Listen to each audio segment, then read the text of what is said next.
Hello, so we're gonna go ahead and string our new heart flower pattern. You're gonna have a much prettier cover photo to follow. This is my cheat sheet. And then you're gonna have your strings, some scissors that are not included in your kits, but you definitely wanna grab a pair.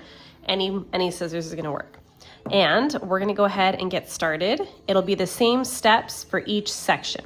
So this is a section, the petals are another section, and then this background color in between the petals will be your other section. So you just take it like a coloring page and you'll see what I mean. So the first step is you're gonna go ahead and grab your yellow string or whatever your flower center is. And I like to tie the first little loopy in the air. So like that, and then you got a little loop right there. And then I go ahead and you can pick any nail in this section. So I'll go ahead and I'll pick this one, kind of trap it with my finger. And then you just kind of tie it on. But one is not enough, so you're gonna have to do another knot on the same nail. So just do that. Again, I like to use my fingers, just kind of tie it around like that and loop. So you just, any knot, as long as it's not gonna come off when you kind of tug on it. Okay, if you have a long tail, you can also trim it to be about that big, so you don't have to worry about it. But this is step one for your kit. Make sure it's all tied. Then next I like to do an outline. And with that, you're just gonna hold the string tight and wrap around and around and around and around. Okay, so for the curves, you can kind of do a whole bunch of them at once. The main thing is just to hold the string tight so it doesn't come loose or unravel on you. From there, I like to do 3 more steps to really make it pop, and then we'll do the center. These are technically optional, so just, you can pay attention if you want to do them. If not, you can skip these steps too. But it's the crisscross. So you're gonna go around, you're still wrapping, but you're going back and forth, side to side, front to back. So it will look like you have a horizontal line in between each set of nails. Every now and then when you have to twist and turn it, sometimes just wrap it around and keep going. Like right here, if you're gonna do it without wrapping it around the nail, it'll just kind of poke out a little bit more. But it's gonna be covered with more strings, so it doesn't really matter. You can do whatever way you want. Okay, so that is number 2 of 4. Next, you're gonna keep going around for a second pass, doing another horizontal line, but it will be going in the opposite direction. So now it will look like you have an X in between each set of your nails. And this is number 3. And again, it just makes it a thicker line for you, so it kind of pops out. And that's why I like to do it, especially when it's on the border edge. It's way better. So from here, the last step is just like this first step. And sometimes I like to go backwards. Just kind of works that way. And you're just gonna wrap around on the inside. Because the first step you wrapped on the outer edge, and then you've done 2 in the middle. And now on the inside edge, you're gonna do your final pass. So in a way, it's just like a figure 8, if you really think about it. A figure 8 a bunch of times in between, in between, in between. Okay, so then we're here. And then you can even do, because I am not perfect, unfortunately. So if you end up with a nail that's slightly not even, you can either grab a hammer and kind of tap, tap, tap it sideways, or you can do what I just did, and you can just kind of wrap it around a bunch to make it a solid line. Okay, so that's kind of some problem solving because I am human and all of the nails are hammered by me, by hand, so do the best I can. See, they're pretty straight, but every now and then we get a little funky one. And this is my samples. So, all right, so that is how you get your border beautiful and ready to go. After that, you can just fill in the middle any which way you want. There is no right or wrong way to do it. You just stay inside this yellow border you created for yourself. You can do this in any direction. So you can go back and forth, side to side, up and down, and you just keep going until it's filled in. Then you can also kind of do a semi pattern and just go back and forth in one direction. And then when that's filled in, you can switch it and go a different direction. Whatever feels right and whatever feels fun, because remember, we are supposed to be having fun with these. It is not supposed to be stressful. It's supposed to be fun, happy, relaxing. And then you get a cute, pretty home decor piece when you're all done. Because yours will also have a wire spiral in the top. And that is for a picture to be put in. It's a little frame. Or you can put your favorite quote, recipe, anything.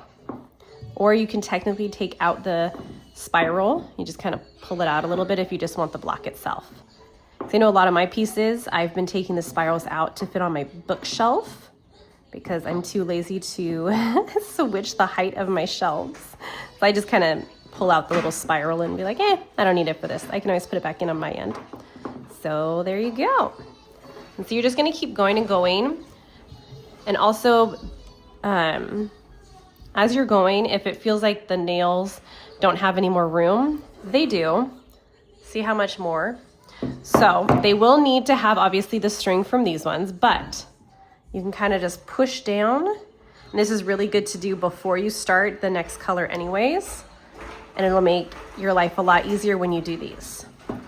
I also try and put an extra string in the kits just so that if there's a knot that happens or, you know, when you pull too hard because you're Superwoman, then you'll be able to just have enough to tie it and go on about your day.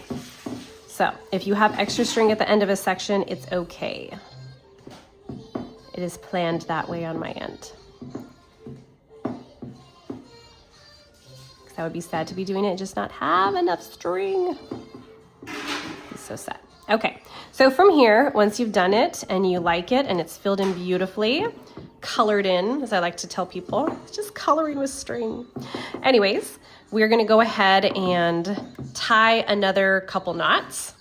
So if you're at the end of your string, you can just do this, but mine is attached. So I'm gonna go ahead and trim it.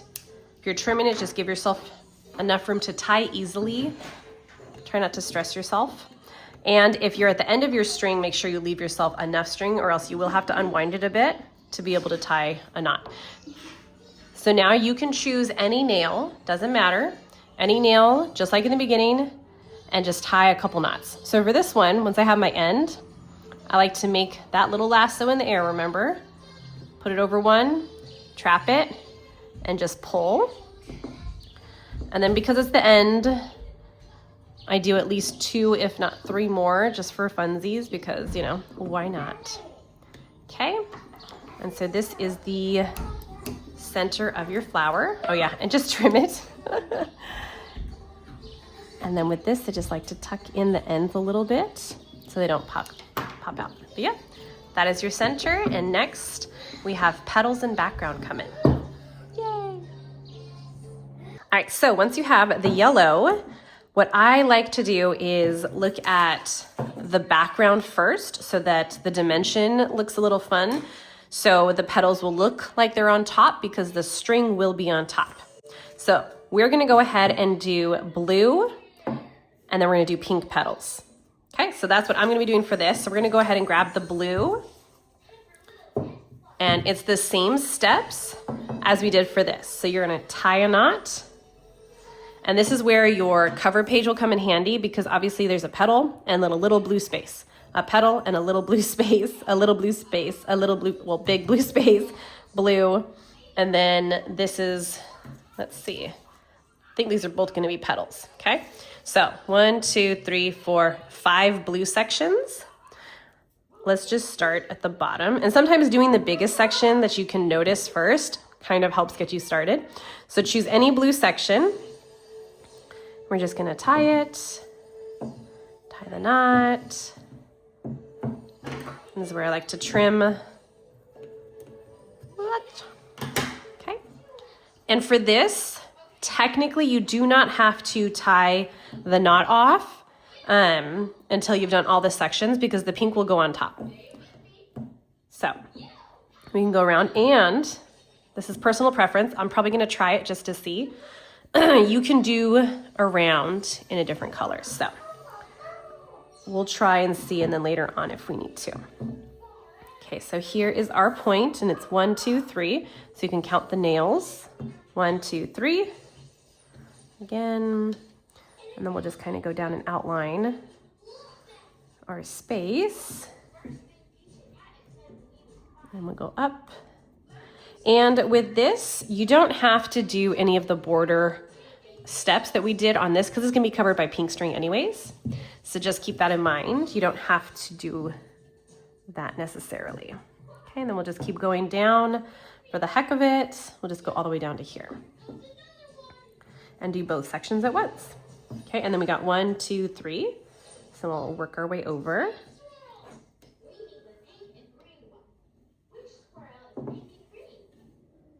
Okay, so there we go. Since we're not really worrying about this border steps, you can kind of just go ahead and start filling it in like crazy. And at the very end, you can do the border steps on this section if you want, or you can continue on like this. See if that makes sense for this blue section and this blue section, and then you can try and hop over. But we're gonna fill this in first, okay?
So once you've done these parts, and to jump over to this little section, you can either tie a knot, just like you did with here, to end it and tuck it in and repeat it for that. Or what you can technically do is just kind of jump across, because the pink string is going to go on top. So that is an option, and I'm going to go ahead and do it for this one. And then we just kind of count our nails. 1, 2, 3, 4. So we got 1, 2, 3, 4. And then this is our section. And we just do like we've been doing, wrapping it all over the place.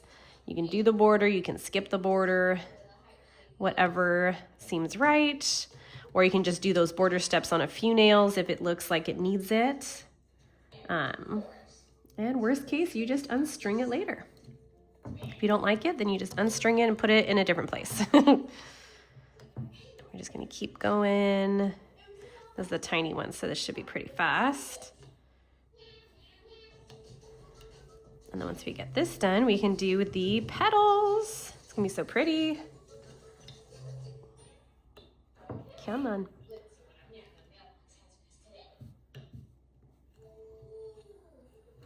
Okay. So here's our last little section, and go ahead and cut it if you have a bunch of extra string, or make sure you unwind it so you do have enough string. And kind of rotate it, tie your knot in the air, hold it down and pull. Make sure you do another one. Another thing you could have next to you, sometimes if you are super strong and just kind of pulling and wrapping, every now and then there will be like a wiggly tooth, and one of the nails needs to be gently kind of tapped in. And you can just use a hammer, or technically anything flat and kind of heavy definitely works. I know I've used, when I'm too lazy to get up, I've even used the end of my scissors. So really anything works, and you just kind of tap, tap, tap it back in place, and you are good to go. Okay, so here is our blue, and now we can easily see the petals. And then once we do the petals, you will be done. So go ahead, and we're gonna do this with the pink string, the same steps. So you can either skip this part and just finish it on your own, skip to the end, whatever you feel like doing.